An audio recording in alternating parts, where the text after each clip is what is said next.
Hello everyone, স্বাগতম জনাইছো আমাৰ নতুন এটা ভিডিঅ'লে কি হৈছে আমাৰ নতুন এটা ভিডিঅ'লে কৈ দিয়া ন স্বাগতম জনাইছো আমাৰ নতুন এটা ভিডিঅ'লে আৰু আজি বহুত দিনৰ মূৰত আমি ভিডিঅ' এটা বনাবলৈ লৈছো নাজানো আৰু কিমানখিনি দেখাব পাৰো চাই থাকিব আমাৰ ভিডিঅ'টো কৈ দিয়া চাই থাকিব আমাৰ ভিডিঅ'টো আৰু আজি আমাৰ বেটি ভগা 5 months কমপ্লিট হৈছে একদম পুৰা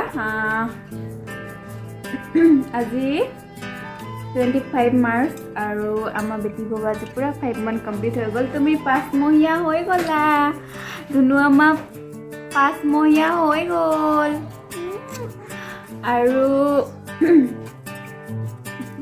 আমি আজি এফালে যাম কলে যাম দেখাই থাকিম আপোনালোকক চাই থাকিব ভিডিঅ'টো আৰু কৈছিলোঁ যে এফালে যাম বুলি আমি আজি নামঘৰলৈ যাম বেটি জন্মৰ পৰা এবাৰো তাইক নামঘৰলৈ লৈ নাই যোৱা আৰু আজি তাই প্ৰথমবাৰৰ বাবে নামঘৰলৈ যাব ন প্ৰথমবাৰৰ কাৰণে নামঘৰ যাবা ন নমু কৰিবলৈ তুমি তাৰপাছত আমাৰ নামঘৰত 24 মাৰ্চৰ পৰা মহাৰাজ জয়ন্তী হৈ আছে আজি হৈছে দ্বিতীয় দিনা আজি তাইক এপাক লৈ যাম আমি তাৰপাছত মা গ'লে বাৰু মা সোনকালে গৈছে 10টামান বজাতে মা গ'ল নামঘৰলৈ তাৰপাছত পাপা আৰু বিটু আছে নামঘৰলৈ যাম কাৰণে আজি ভাত এনেই অকণমান পাতি দিলোঁ সোনকালে তাৰপাছত আৰু বইল দাইল দি দিলোঁ তাতে আলু দি দিলোঁ তেনেকৈ মই অকণমান খালোঁ মোৰ ভোক লাগে যে আৰু কোনো খোৱা নাই বেলেগ পাপা খোৱা নাই বিটুৱে খোৱা নাই মায়েতো নোখোৱাকৈ গৈছে তাৰপাছত পাপাকে বিটুকে অকণমান ভাত দি দিম তাৰপাছত আমি নামঘৰলৈ ওলাই যাম আৰু নামঘৰলৈ যাম বাবে বেটিকো অকণমান ৰেডি কৰি ল'ব লাগিব তাইক চাফা কৰি ল'ব লাগিব আৰু তাই এতিয়া 5 মাহ সম্পূৰ্ণ হ'ল সেইবাবে তাইক মই আজি এসপ্তাহমানৰ আগৰ পৰা মেৰিগ'ল্ড বিস্কুট অকণমান খোৱা আৰম্ভ কৰিছোঁ আৰু বেলেগ একো খোৱা নাই এতিয়ালৈকে ডক্টৰে যিহেতু 6 months কমপ্লিট নোহোৱালৈকে একো খুৱাবলৈ মানাই কৰিছে খালি তাই ভোক লাগে নিচিনা লাগে মোৰো আৰু চবে কয় তাই এতিয়া অকণমান ডাঙৰ হৈছে যিহেতু ভোক লাগিলে পেট জ্বলিব এনেকৈ সেইকাৰণে তাইক অকণমান মেৰিগ'ল্ড বিস্কুট খুৱাবলৈ আৰম্ভ কৰিছোঁ তাকে মেৰিগ'ল্ড বিস্কুটটো অকণমান খুৱাই মেলি লওঁ চাই থাকিব ভিডিঅ' আৰু এইফালে মই বেটিক খুৱাবলৈ লৈছোঁ এতিয়া মেৰিগ'ল্ড বিস্কুট এখন গুলি লৈছোঁ তাই ভাগৰ গাখীৰ লগত মিক্স কৰি তাৰপিছত তাইক এনেকৈ খুৱাই লওঁ অকণমান যদি ভোক লাগি থাকে পেটত তাই তেতিয়া আমনি কৰিব পাৰে নামঘৰলৈ লৈ যাম যিহেতু অলপ সময় হ'ব তাত সেইকাৰণে তাইক খুৱাই লৈছোঁ ধুনীয়াকৈ আৰু তাই বিস্কুট খোৱা মই এসপ্তাহমানৰ আগৰ পৰা আৰম্ভ কৰিছোঁ আজি এসপ্তাহমান হৈছে আৰু তাই ভালদৰে খাবই নাজানে খাবলৈ শিকিছেহে জাষ্ট খোৱাওঁতে সেইকাৰণে বহুত সময় লাগে তাইক কাৰণ তাই খাব নাজানে একদম পনীয়াকৈ লৈছোঁ তাইক খুৱাবলৈ তাৰপিছত তাইক এতিয়া খুৱাই লওঁ এয়া আৰু আপোনালোকৰ বাৰু যোনসকলৰ বেবী আছে 5 monthত কি খুৱাইছিলে কমেণ্ট কৰি জনাবচোন আৰু তাইক খুৱাই হ'ল এতিয়া অকণমান চাফা কৰি লওঁ প্ৰথমতে জিভাখন চাফা কৰি ল'লোঁ মূৰ অকণমান লগাই পিনে জিভাখন মই চাফা কৰোঁ তেনেকৈ জিভাখন তাই চাফা কৰি ল'লোঁ তাৰপাছত এতিয়া মুখ চুখ ধুনীয়াকৈ মচি দিম যিহেতু বতৰটো পূৰা ঠাণ্ডা কৰিছে সেইকাৰণে তাইক পূৰা গাটো ধুৱাই নিদিওঁ মই একদম পূৰা কুহুমীয়া গৰম পানী অকণমান লৈ কোমল কাপোৰ এখন তিয়াই পিনে এনেকৈ তাইক মোহাৰি দিম ধুনীয়াকৈ গোটেই গাটো অলপ কাহ হোৱা নিচিনা হৈ আছে তাই সেইকাৰণে তাইক গা ধুৱাই নিদিওঁ আৰু ছোৱালী পটককৈ চৰ্দি পাই যাব কিবা হৈ যাব ভয় লাগে নামঘৰলৈ যাম যদিও মানে তাইক গা ধুৱাই নিদিওঁ আৰু এনেকৈ মোহাৰি দিম এনেকৈ ধুনীয়াকৈ চাফা কৰি তাইক জলদি ৰেডি কৰি লওঁ তাৰপাছত ময়ো ৰেডি হ'ব লাগিব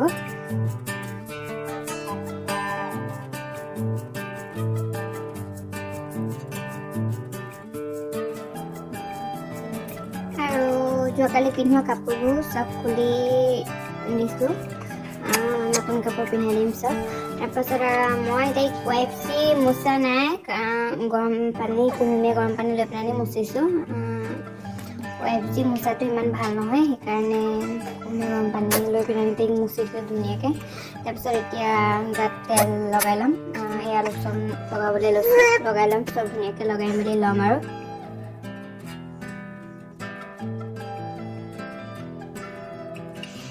তেল চেল লগাই ল'লোঁ ধুনীয়াকৈ, অলপ এনেকৈ ভৰিকেইটা অলপ মালিচো কৰি দিলোঁ। তাৰপাছত এতিয়া হাগিজ পিন্ধাই দিছোঁ, তাইক আগে ৰেডি কৰি ল'ম, তাৰপিছত মই ৰেডি হ'ম। আৰু মোৰ যেতিয়া প্ৰেগনেঞ্চি 5 months আছিল তেতিয়া আমি নামঘৰলৈ গৈছিলোঁ, আৰু আজি বেটিৰ 5 months কমপ্লিট হৈছে পূৰা। আজিও আমি নামঘৰলৈ যাম, ভাল লাগিছে মনটো নামঘৰলৈ যাম বাবে। তাইকো যিহেতু প্ৰথমবাৰৰ বাবে লৈ যাম।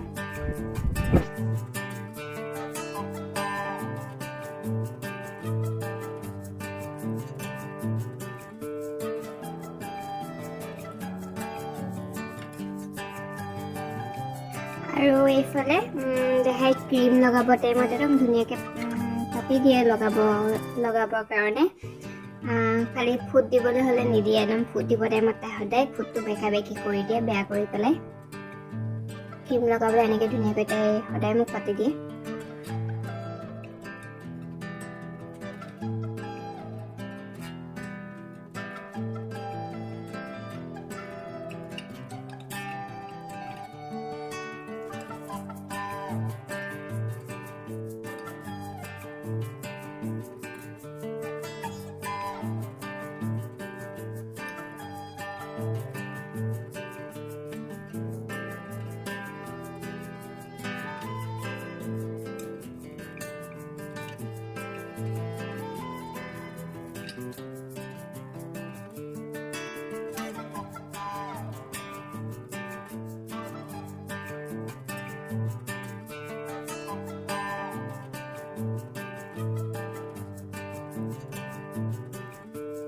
বেটি খুৱাই বোৱাই ৰেডি কৰি ধুনীয়াকৈ হৈ গ'ল, আৰু তাইক কাপোৰ চাপোৰ চেঞ্জ কৰি দিলোঁ, মোহাৰি মেলি তাইক উলিয়াই মেলি হৈ গ'ল, আৰু তাইক খুৱাই কৰি ল'লোঁ। তাইক শুবলৈ লৈছে, তাইক খুৱাই আছিলোঁ, খুৱাই থাকোঁতে অকণমান দেৰিয়ে হ'ল, কেতিয়া 12টামান বাজিব হ'ল, আৰু দেৰি হৈ যাব জলদি নোলালে। আৰু এতিয়া জলদি মই পটাপট ওলাই লওঁ, তাৰপাছত আকৌ লগ পাই আছোঁ, চাই থাকিব ভিডিঅ'টো।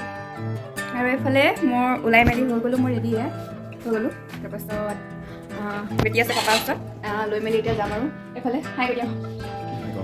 এইফালে ৰেডি হৈ গ'ল, মোৰ ৰেডি হৈ গ'লোঁ, তাৰপিছত এতিয়া যাম আৰু নামঘৰলৈ যাওঁ। আৰু আমি ওলাই আহিছোঁ এতিয়া যাবলৈ, এইফালে বাপেকে জীয়েকে আহিছে, নামঘৰলৈ যাওঁ। আৰু আমি এয়া টমটমত উঠিলোঁ, গৈ আছোঁ আমাৰ ঘৰৰ পৰা নামঘৰলৈ। বেছি দূৰ নহয়, ওচৰতে পামগৈ আৰু আমাৰ ৰিয়াঞ্চিও ওলাই যাবলৈ পাই খুব ভাল পাইছে হ'বলা, ইফালে সিফালে পূৰা চাই আছে বস্তুবোৰ তাই। আমি লগতে আদৰণি জনাব বিচাৰিছোঁ মৰণিৰ এগৰাকী বিশিষ্ট সমাজকৰ্মী, শিক্ষাবিদ মাননীয় নেকিব ইছলাম ডাঙৰীয়াক। আমি তেখেতক এখন ফুলাম গামোচাৰে আদৰণি জনাবৰ বাবে শ্ৰীযুত উল্লেখ কৰিলোঁ। সুধা সবাসত যুগুতি বচন হৰি ভকতি টানিবা শ্ৰৱণ অন্তৰ মুখে কথা শুনা।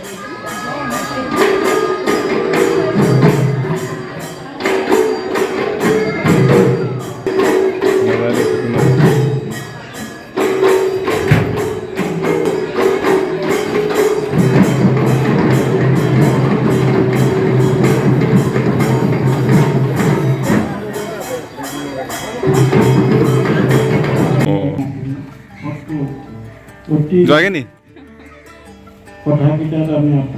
আহিছে তা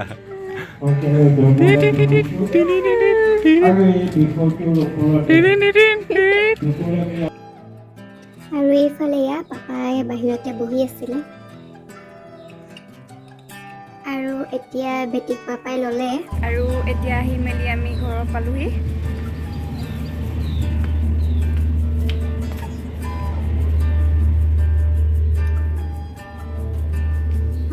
মায়ে ক'লে কিবা কিবি বজাৰ কৰি আনিবলৈ, এয়া ডিম লৈ আনিলোঁ আৰু কিবা কিবি এনেকৈ লৈ আনিলোঁ বজাৰ কৰি। আৰু আমি নামঘৰৰ পৰা আহিলোঁগৈ এতিয়া। দুটামান বজাৰ কৰিবলৈ আছিলে, বজাৰ কৰি আনিলোঁ।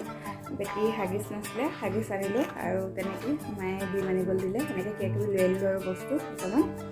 তাৰপাছত এতিয়া তাই যোৱাৰ পৰা নামঘৰত যিহেতু এনাউন্স কৰি আছিলে আৰু মানুহ বহুত আছিলে, সেইকাৰণে তাই শুবলৈ নোৱাৰিলে। তাই শুৱা টাইম হৈছিলে। তাৰপিছত তাই শুই যাব, তাইক সেইটো কাৰণে এতিয়া শুৱাই লওঁ। তাৰপাছত আকৌ লগ পাই আছোঁ, তাইক এতিয়া অলপ টাইম শুৱাই লওঁ। তাই শুই যাব এতিয়া। মই এতিয়া শুই যাম, কৈ দিয়া মই এতিয়া শুই যাম, কৈ দিয়া মই এতিয়া শুই যাম, কৈ দিয়া তাৰপিছত এতিয়া অলপ টাইম শুৱাই লওঁ, তাৰপিছত আকৌ লগ পাই আছোঁ আমি। চাহ ফালি আছোঁ ইয়াতে, চাওঁ এইফালি বেটিৰ কাৰণে কাণ চাফা কৰিবলৈ এনেকুৱা এটা আনিছিলোঁ। এইটো জনচন লিখা আছে, আনিছিলোঁ। তাৰপাছত একে পিছে আমাৰটোৰ নিচিনা একে একদম চেম। তাই কাণ চাফা কৰিবৰ কাৰণে লৈছিলোঁ এইটো। সেই দিয়া। তাৰপাছত এতিয়া আমি শুই লওঁ অলপ টাইম, শুৱাই লওঁ। বেটি শুব বুলি ভাবি তাইক শুৱাবলৈ লৈছিলোঁ, বাট তাই নুশুলে। ইজনী এতিয়া পূৰা খেলিহে আছে, শুৱা একদম পূৰা ঠাণ্ডা নাই তাই। এইয়া ভৰি চৰি উলিয়াই ধুনীয়াকৈ একদম খেলি আছে, কাপোৰ নলয়, একদম কাপোৰ গুৰমাই দিব। এয়া বাপেকে জীয়েকে খেলাত লাগিছে। আৰু এতিয়া আমি চাহ একাপকে খাই লওঁ, তাই যিহেতু নহ'লে।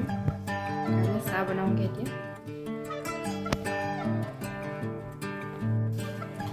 আৰু চাহ বনাই আনিলোঁ আমালৈ, পাপাকো দিলোঁ। পাপা আগফালে বাহিৰত বহি আছে, এইফালে এয়া এজনী।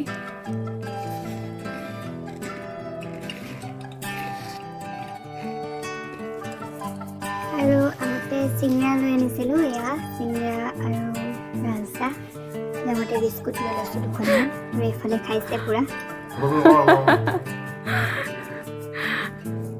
এইফালে চাহ খাই আছে আৰু এইফালে আমাৰ এইগৰাকী ভৰিত কাপোৰ অকণমানো নলয়। এয়া কাপোৰ দিলে লগালগ একদম গুৰ মাৰি দিব, চাব দেই। কাপোৰ দিলোঁ নহয়, কেনেকৈ গুৰ মাৰিব। সেয়া কাপোৰ নলয় তাৰমানে তাই, লগালগ গুৰ মাৰি দিয়ে কাপোৰ। এয়া শুই আছে। এতিয়া চাহ খাই লওঁ আমি।